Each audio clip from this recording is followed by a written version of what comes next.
What's going on, guys? Happy Monday as we record this on Monday, April 26th. But you could be listening to that anytime this week because it is NFL Draft Week, and that's why we're coming to you on a Monday. This is going to be an NFL Draft special edition of the Unreasonable Odds podcast presented by DraftKings.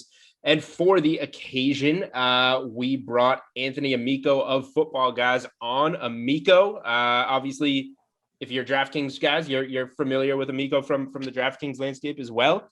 Welcome on to Unreasonable Odds, man. Yeah, appreciate you having me, man. Nice to be back with the DK guys. I mean, it's a lot of fun scraping the news and doing all that stuff. So it's good to be back and talking to you. Yes, Amico has grinded with me on many a DK live shifts, getting you that ridiculous laundry list of NBA injury news that seems to come out these days, but that's not what we're here to talk about. We are here to talk about betting the NFL draft, which is on Thursday night, April 29th. I'll just start by saying, so 2019, I don't even remember 2018, but since I got more serious into this, 2019, I had 4 NFL draft bets. I went 4-0, so I was very happy with it. It was a good draft. That's generally what I've been, trying to do with drafts. Last year, the NFL draft hits dead smack in the middle of the peak of COVID. Props, I asked you before we came on, I was like, it felt like everything came out earlier, right? All the NFL draft props seemingly came out earlier. I was putting stuff in a month later. It made it easy if you were very right on something to then hedge at a better number and just guarantee yourself some profit. This year's stuff's trickling out a lot later. And then you have people like myself that work with, I had March Madness going on, NBA, MLB, and it makes it more difficult to kind of hunker down and get into all these numbers and get props in. So I guess, the part of the story I skipped is last year, I think I had 30 NFL draft props coming off of 4 the year before. This year, I've bet one thing so far. So that's the peaks and valleys that we're going with. So I guess coming into it, how is your approach? Because I know last year you and I talked a lot and you were big into the draft props, as was I. This year I've bet one thing. We'll get into that later, but I know that you have been, digging in there, getting after it, as I wish that I could have more, but just give me, without giving any specific bets or plays or anything, just give me your overall thoughts kind of on the landscape coming into this draft, especially compared to last year where we were all so into it and had the time to be so into it. Yeah, I mean, I definitely thought the last year was easier. Like I've said that to a couple people this year because they say, oh, like last year's draft really wasn't that bad. Like we had done all the combine and like college football had a normal season. Like everything was very, very normal outside of the fact that the draft was held virtually, but all like the info was there and it was good and it was like plentiful. And then like you said, the lines were all over the place. Like, books are just starving for action. So places, DK had tons of good stuff. And then this year, it's like kind of the opposite. Like we have a normal-ish draft setting, but we had no combine. We had all these pro days. College football season is like very scattered. Like, FCS is playing right now. Like it's crazy. So last year I definitely felt was easier, but this year I think if you stuck to a good process and if you're following along with the news with, people that can be trusted, obviously like guys like Schefter, Jeremiah, Peter Schrager, tons of people that are known insiders, and you try to stick to that, I think you still could come out ahead with a pretty good card. I mean, DraftKings over the last 2 weeks has like really opened the clip and put out some pretty good stuff. So definitely increased a bunch of my action over the last week or so. All right. Well, I'm glad that you said that first part because I was, for somebody like me that was so big into it last year, and then, I kind of just come to try and catch up on it this year. I was like, this seems a lot harder. But then I was questioning myself. I was like, is it harder or am I just getting into it later than I was last year? And you're right about the answer. The more that I've looked into it, it just is harder this year because there's not as much information. There's not as clear cut, spots, I guess, like, we obviously have Lawrence and Wilson at the top. Last year, that was Burrow and probably Chase Young, although I got some Chase Young under 2.5 at, I think it was minus 275 or minus 300. It was definitely not a lock. Yeah, it was not a lock for a while. Which, right, is, juicy. Your casual bettor doesn't go out there and grab minus 300, but eventually with the information we had, that was a fantastic bet. That's just not there this year. It starts with that moving target at number 3 with the Niners. And then I think we know position there at least. And then after that kind of gets really blurry, where I personally feel like, and I know that I saw that you tweeted something that has an opinion here. I personally feel like this is a great top 10 to have a lot of trades in. I feel like there's not a lot of those teams up there are just in spots where they can't necessarily capitalize on exactly what they want, or if they use the pick for position of need, it's kind of bad value.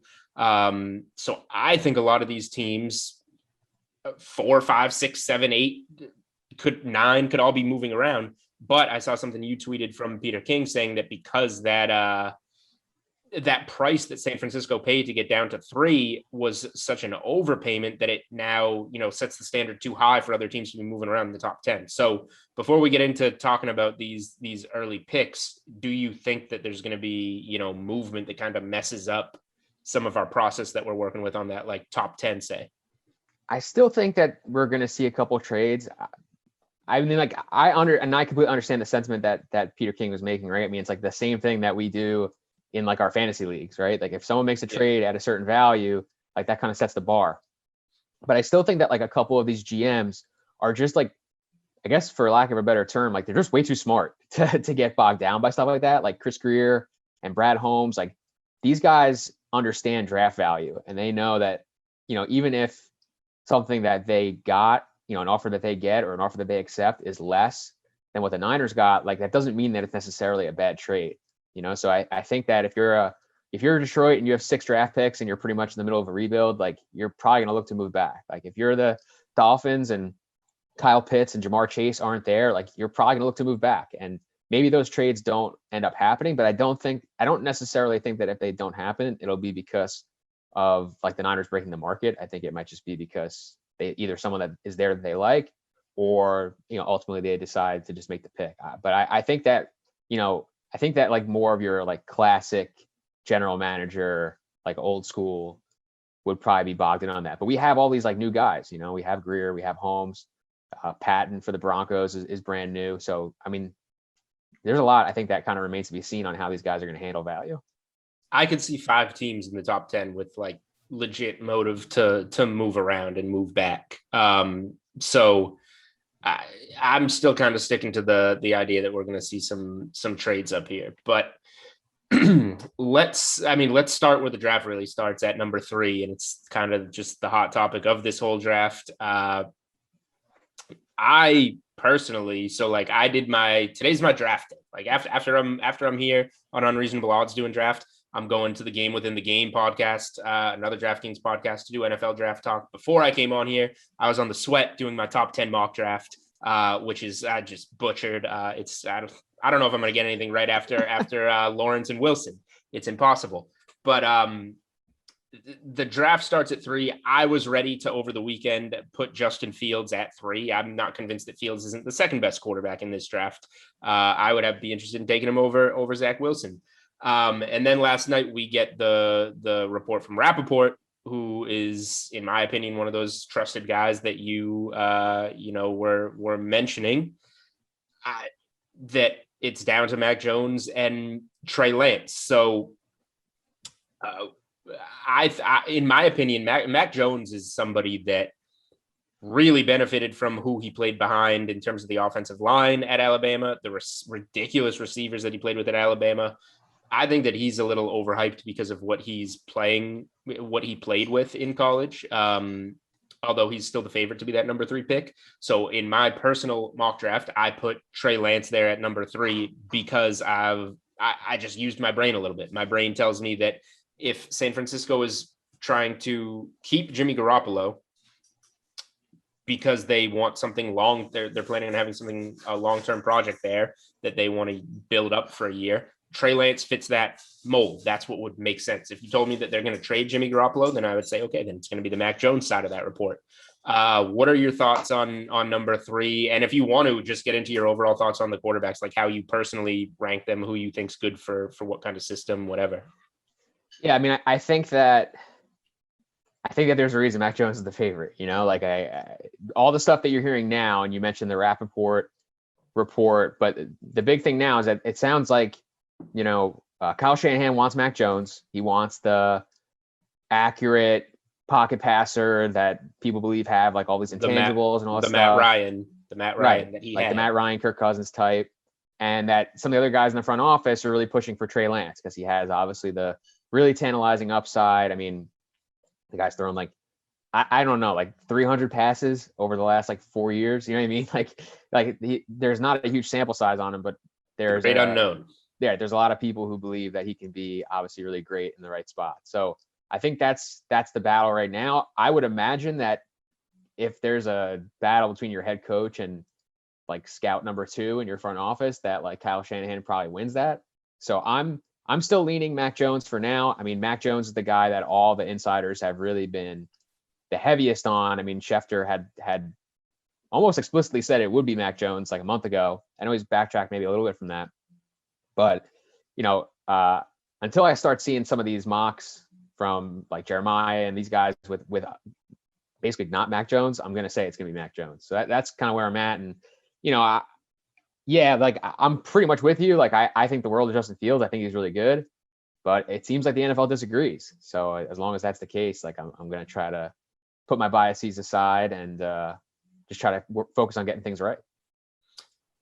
The only part of that report the only part of that scenario that doesn't work completely in my head is the idea, and maybe Jimmy Garoppolo is going to the Patriots on Thursday. Who knows? But right. Like the idea that they have said, which doesn't mean they will, that they're going to stick by Garoppolo, that they want to build, through or with him for at least a year and let somebody develop. It just seems like that would not be Mac Jones. Like if you pick Mac Jones on Thursday and Jimmy Garoppolo is not traded yet, now the value on him is way down because you're almost certainly going to be trading him and starting Mac Jones next year. I would think maybe they see Mac Jones as a guy that they want to develop for a year.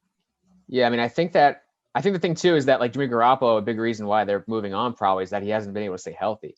Right. So you don't necessarily want, like I would imagine if you're them, like you don't necessarily want a guy where if all of a sudden he has to play in a big spot, that you're like, oh man, this guy's just not ready. So that might be a part of that too.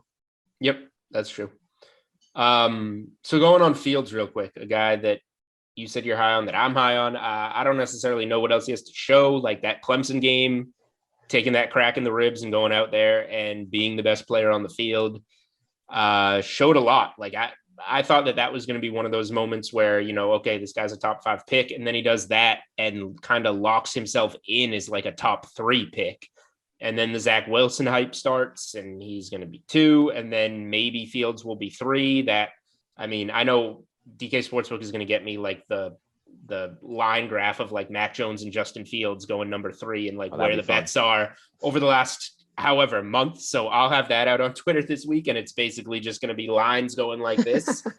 And then, Fields winds up being the guy that looks like he's going to slip. So, forgive me for using my eyes in the like college football playoffs and seeing a tough quarterback go out there and shred Clemson.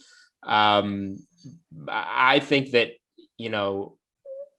I have no idea where Fields is going to go, but I think the team that selects him is going to be trading up to select him. It's going to go somewhere in that like 4 to, some people have him sliding to the teens. I think he's going to go in that like 4 to 7 range, and it's going to be by somebody trading up. Where do you have a hunch on like where Fields lands, I guess, in this kind of weird landscape? Yeah, so I think the favorite spots right now for me are probably that 7, 8 to 9 window. I could see, at 7, the Lions right now, it sounds like they don't want to take a quarterback, but right. Like there could be a guy that they're waiting on, and if he's there, they pull the trigger. Fields could be that guy. That's also a spot where we know the Lions are going to be probably pretty aggressively trying to move back if there's a player there that isn't a quarterback that they don't want. So, that's a spot where you start thinking, okay, maybe the Patriots come up, maybe the Bears move up, maybe the Washington football team moves up. Like, that's, I think, going to be a pretty interesting spot because Detroit doesn't strike me as a team that necessarily wants to stay inside like the top 12 or whatever.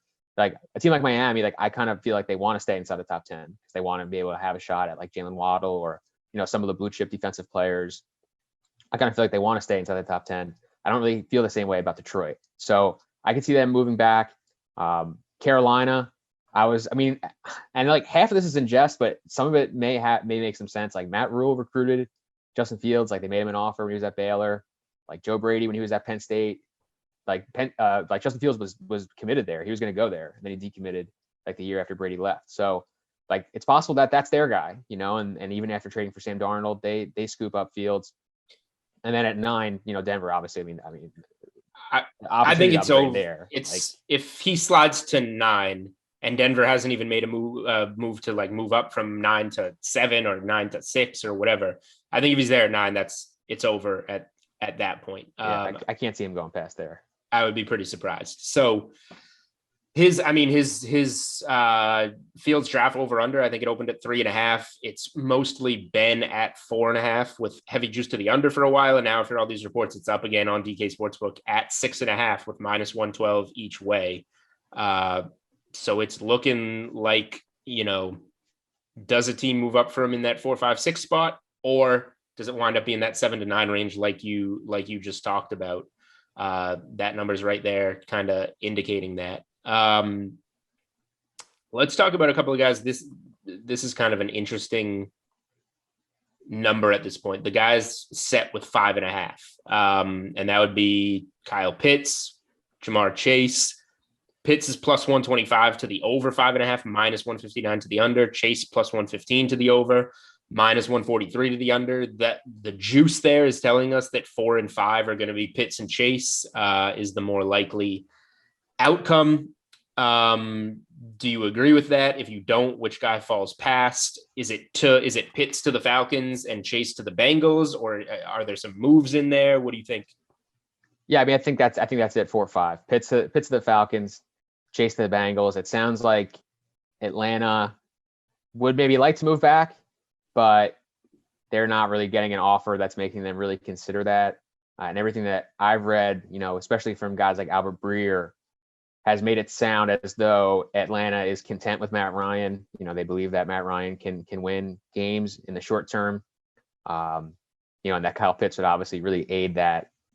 He's the best player in the draft. Like if you're just putting position aside, like yep. he's the guy. So I don't think that that's too crazy. That sounds like the move. And then Chase, you get to reunite him with Burrow. I think that this offensive line class is really deep. So if you're saying, hey, we got to protect Joe Burrow, I feel pretty strongly that you can do that in rounds 2 and 3. And again, Joe Girdberry and Malik Wright out of Cincy, like those guys have been all over Chase as the pick. And the Bengals are not typically a team that like holds a lot of information back. So I feel pretty compelled to buy into that. So that's how I feel about 4 or 5. That's why you see, it's like DK has those exactas 3, 4, 5. Mm-hmm. And you see Pitts and Chase are just all over the top, like the top ones with the shortest odds.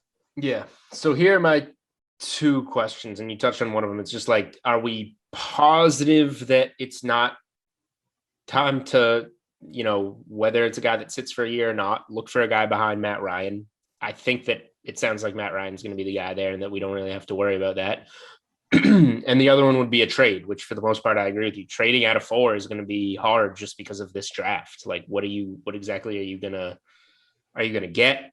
And then one of the other reasons that I do like, if Atlanta's forced to use the pick, to use it on Pitts, is not only would he help right away, but we're starting to hear the Julio Jones trade rumblings, which if you have, another elite pass catcher there, now you still have a guy. Even if you let go of Jones, you have Ridley, you have Pitts, you have guys on offense. You need to improve the defense, but you have guys on offense there for Matt Ryan. And then, Pitts and Ridley at their ages, you have guys for maybe Matt Ryan doesn't have a good year. Next year, Atlanta is in the top 10 looking to take a quarterback. You have weapons in Pitts and Ridley that are there for that next quarterback to kind of start working with.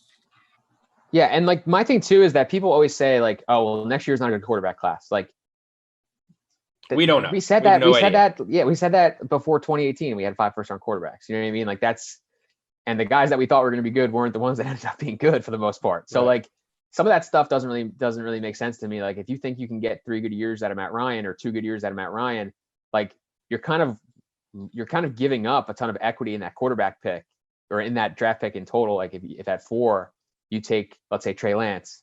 Well, now Trey Lance is sitting for a year. Like you're not getting any value out of that pick for your football team.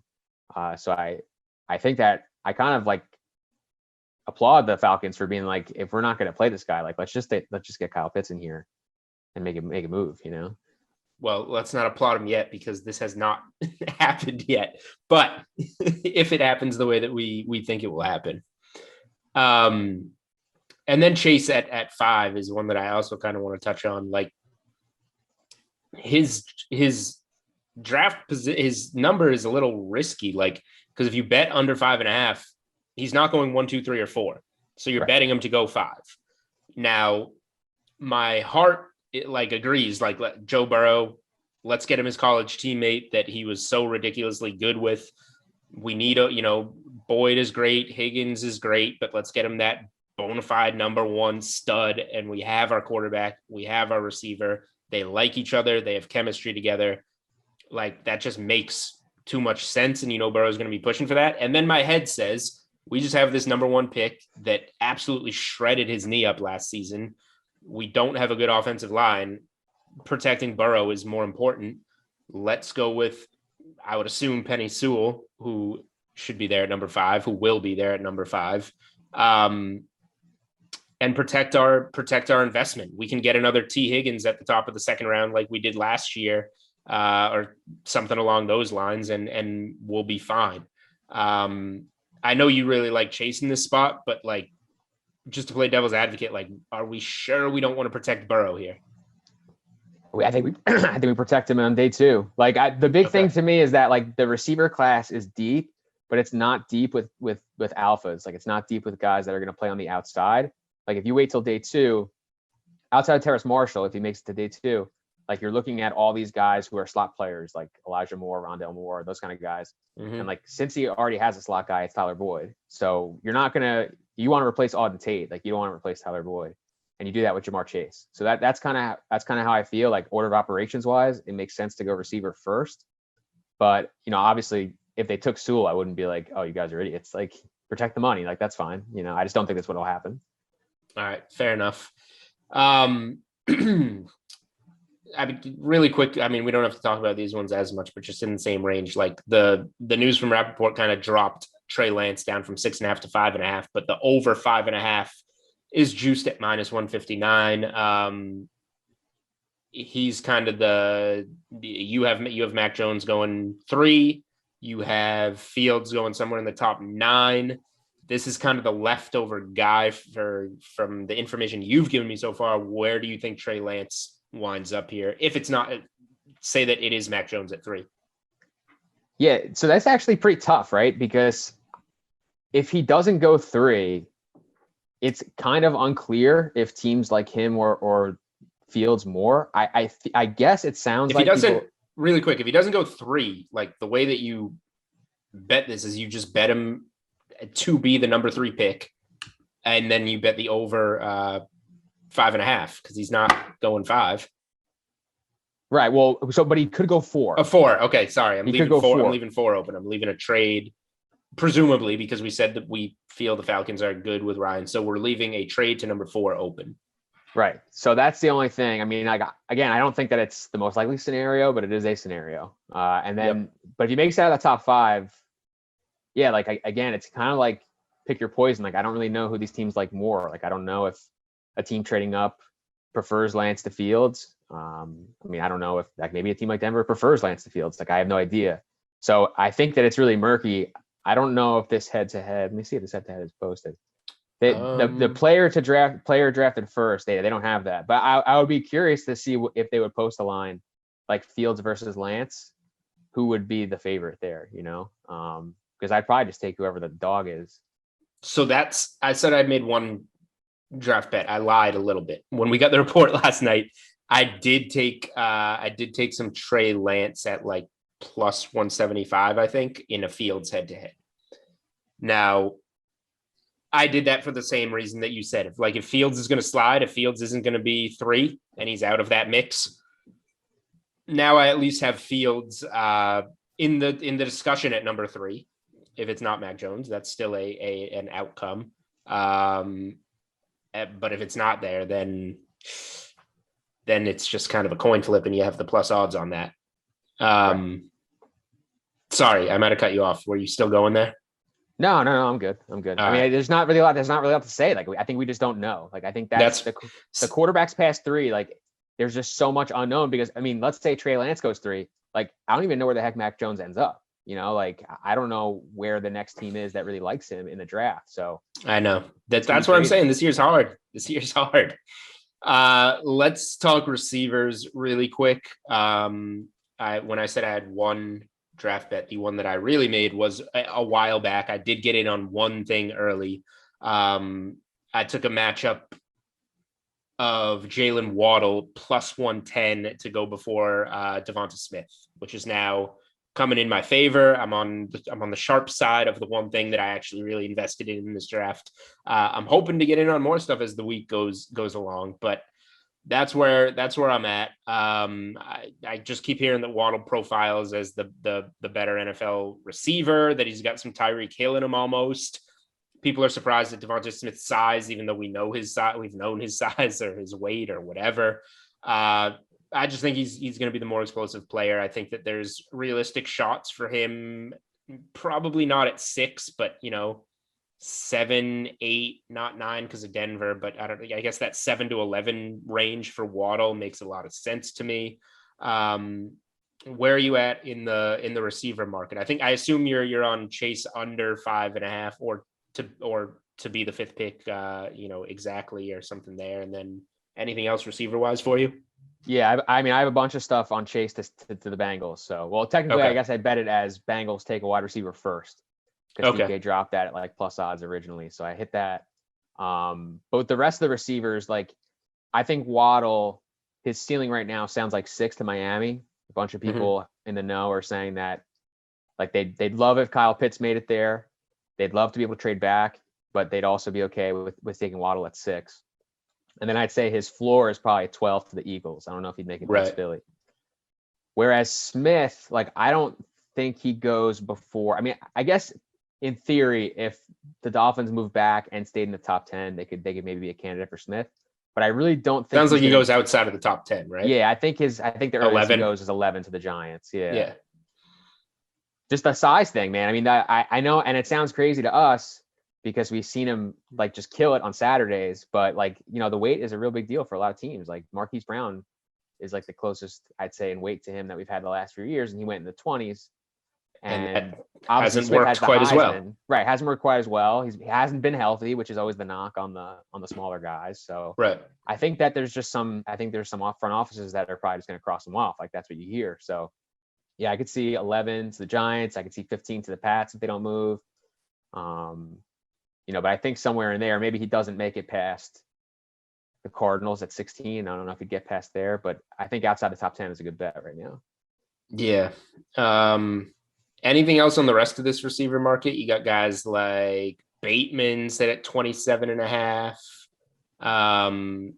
Any feels for these receivers kind of going later in the first round, or even the prop on? I'm looking for the positional prop in terms of over under receivers. Yeah, over under receivers in the first round. Yeah, over 4.5 minus 335. Just that's getting juicier than I remembered it. But that means a couple of guys are obviously going later in the first round. Do you have any feel for that, or you're just going on Chase? It's pretty up in the air. That's the thing. Like the guys that you hear are Kadarius Toney, Bateman, and Elijah Moore. Like I think if there's going to be 3 more guys going the first, that's probably them. I would say not Terrace Marshall because he has like some medical stuff with his lower body. That sounds like something that may knock him out. Baltimore has 2 picks now in the first round and a big needed receiver. So I think a bunch of people are probably penciling in them taking a pass catcher. It's just kind of unclear. Like I don't really have a huge issue with people taking like Toney plus 120 head to head against Bateman, because depending on who you talk to, like some teams, like in most of the mocks, it sounds like Bateman is rising. But then, Albert Breer put out something last week that was saying that Toney has surpassed Bateman. So I think that this is just really ambiguous. And again, when it's ambiguous, like I'll just take the plus odds on a guy like Tony. So I have Bateman. I have a couple Bateman bets on my card, but they're not at the numbers that they're at right now. So it's just not really like, I think assuming that these guys are going to go in round one is still a little bit of a stretch to me. Like I still think we probably land on 5 receivers in round one. So the 4.5 number is fair, but probably not at minus 330 or whatever the heck it is. Right. Because the draft still has a lot of really good players in it at other positions. And it's easy to see like just one team being like, okay, yeah, we'll take a receiver, but there's going to be 3 more we can take next round. So right. That's kind of how I feel about the position. Running back takes. Are we going to see 1 go, 2 go, none go on day 1? Is Harris a little too expensive at minus 167 to be the first off the board? ETN plus 150. It does sound like it's going to be Harris. And people are kind of saying Harris is like a first and second down kind of guy. He was a great receiving back in my mind. I watched a lot of Alabama because I bet a lot of Alabama because they always cover. So like he looked good to me in the passing game. That game against Florida, he caught like 4 or 5 touchdowns or whatever it was. Like any take on the running back market in terms of Harris or ETN, draft position or first off the board? Yeah, it's kind of crazy because a month ago, if you asked me, I would have been like, I don't know if a single running back's going to go in round 1. And now I'm thinking that we could get up to 2. So I think it's, DK took down, they didn't want to go to 1.5. They just took it down, the running back total prop, which I thought was really interesting. Probably smart. But yeah, I think it probably is Harris first, but it wouldn't surprise me if it was ETN. Like, I don't think that these guys, I think these guys are all close, like ETN, Harris, and even Javonte Williams, who his over-under is a little later. It's like in the 40s. These guys are in the 30s, or Harris, I think it's like 25.5. So, but I still think that they're all ultimately pretty close. So they haven't put them out yet on DK, but usually, I know last year they did this, like order of the running backs to go. Right. And I'm probably just taking whatever like long shot or like long odds I can get. So something with Williams going first. Right, like a weird combination of those guys, like, or even like Harris, Williams, ETN, right, something like that. Because I think that these guys are all pretty close, and we've seen, I mean, even just last year, like I don't think a lot of people thought CEH was the best running back in the draft, but the Chiefs thought that he fit what they did best. So that's kind of how this thing works. So that's what I was going to bring up. Is there someone that you could see, and it sounds like it's Javonte Williams, and the price would agree because after that it's Trey Sermon at plus 4,000 to be first off the board. So it's not going to be him. It's really a three running backs in the conversation. Like last year, I got in really early. I think I got DeAndre Swift like plus 110 to be the first running back off the board. This is when we started betting the draft early. There was nothing to do. It closed like minus 200-ish, and I was like, great, got good value. But before the draft went off, I wanted to make sure I covered myself a little bit. Who was the other running back that near the top, or that was supposed to be Jonathan Taylor? Taylor, right. So I didn't cover myself with any Taylor, but I did take some CEH at like some ridiculous price and wound up fine there. It sounds like you do think that's worth kind of doing this year, kind of the same strategy. Yeah, I mean, because I just think that the minus 167 on Harris is too strong. Like maybe you should favor the ETN price just because it does sound like maybe those guys are a little closer, but I think both of those guys are probably a little shorter, a little longer, I should say, than they should be. Like Harris to the Steelers, obviously, is what everyone's saying, but like we still don't know. Like if the Steelers prefer one of these other guys, it wouldn't really surprise me. Right. Really quick, and we'll get out of here. Like we haven't really talked any defense, I guess. And I'm looking at the cornerback market. First cornerback drafted, Patrick Surtain, who I like a lot. I had him in my crappy mock draft going number 10 to the Cowboys. He's minus 305 to be the first cornerback off the board. I had Jace Horn going number 8 to Carolina, who needs while Carolina's rumored to be involved in a lot of positions, they want a quarterback, a wide receiver, like a lot of They're things. just not very good. It's not, They're not very good, and they desperately need to replace James Bradbury after losing him to the Giants. That was very apparent, I thought, last year. Horn is, went to South Carolina, so he's somewhat of a local product that they should be familiar with. And I've heard just as many people say they think JC Horn is the best cornerback in this draft as people that I have Patrick Surtain. Do you think there's any value on that? Because they're the only two. There's nobody else close.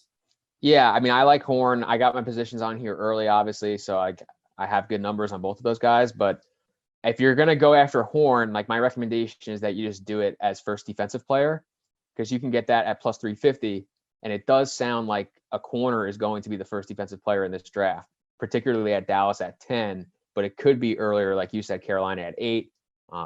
Somewhere else in the top 10, I guess it is feasible.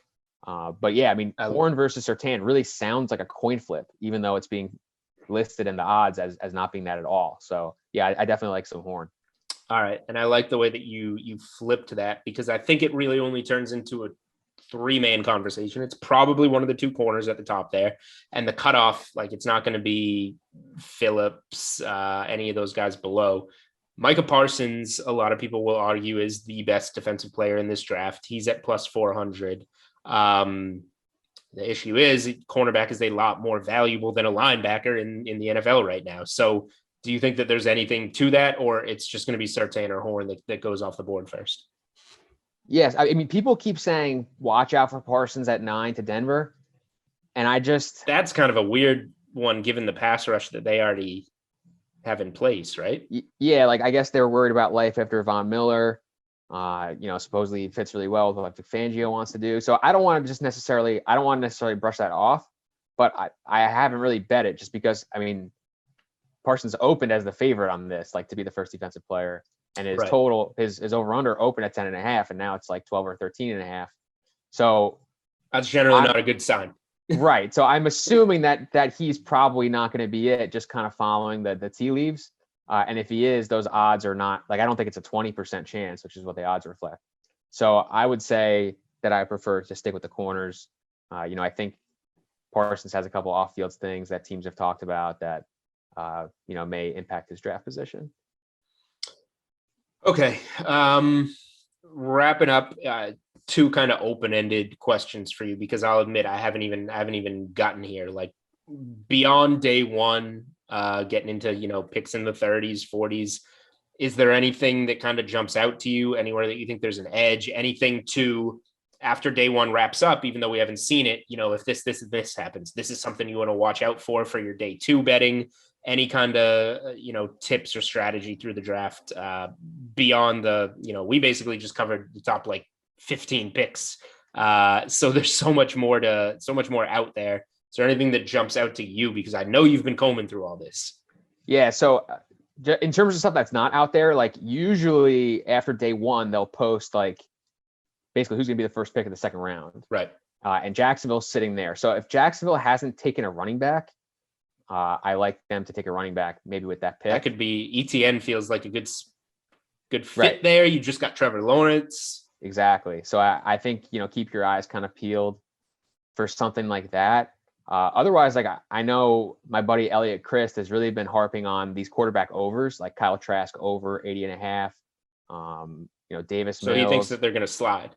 Oh yeah, over 74.5. Kellen Mond over 86.5. Because these second tier quarterbacks typically don't go that early. That's like and granted, we have kind of like a very special quarterback class in the first round, but typically these guys that we always say are like, watch out for them to slip into the back end of round 1.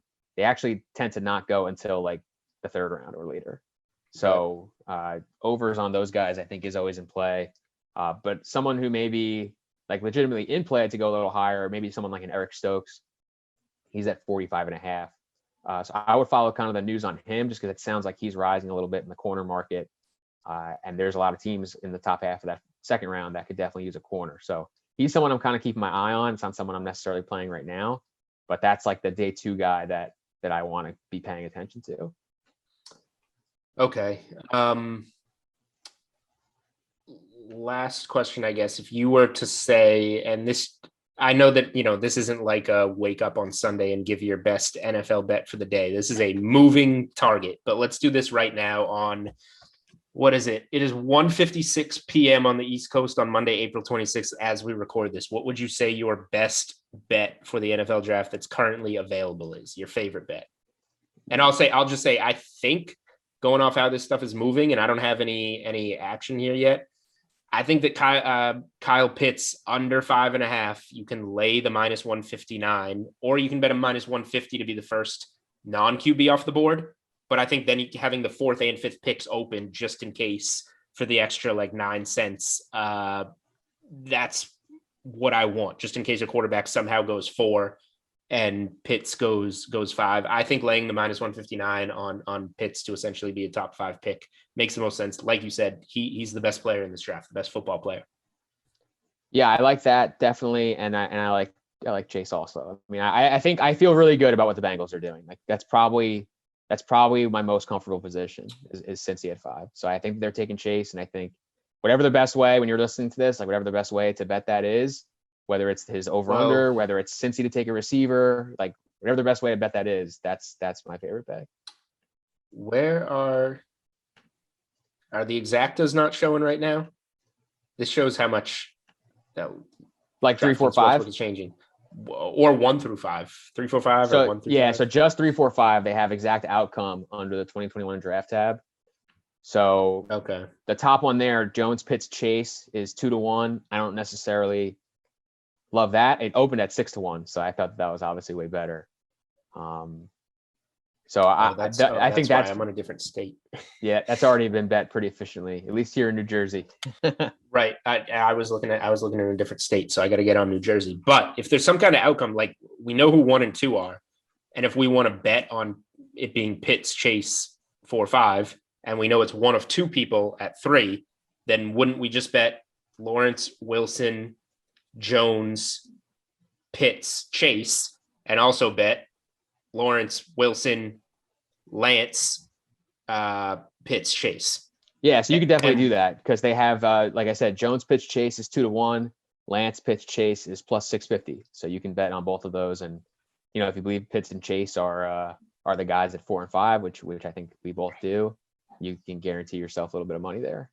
All right, there we go. That's one way to bet it. All right, well, that's been our NFL draft episode of the Unreasonable Odds podcast. He is Anthony Amico from Football Guys. You are going to want to follow him on Twitter leading up to the draft because stuff's going to change. Information's going to come out. He's going to bet more stuff. I'm going to bet more stuff. So you can follow him on Twitter at Amicsta, AMICSTA. I've always been wondering why that is your go-to handle. I don't know if you have a reason. It's just like a thing from like middle school, honestly. Like, I knew it was something dumb. You start creating all your accounts, and then you're just like, "This is the brand." Like I didn't choose it; it's just what it is. It chose me. I knew it was going to be a dumb answer like that. And I'm Julian Edlow. Follow me on Twitter at Julian Edlow. Our long lost host Steve Buchanan is absent once again. I don't know if he even works here anymore, but I think he's going to be on with us on Friday. We're going to kind of recap the first round, look ahead to the rest of the NFL draft, and we're also going to have an MLB segment for you with a guest there. So Amico, Amicsta, thank you for joining us. Unreasonable Odds will be back with you towards the end of this week. Enjoy the NFL draft, guys.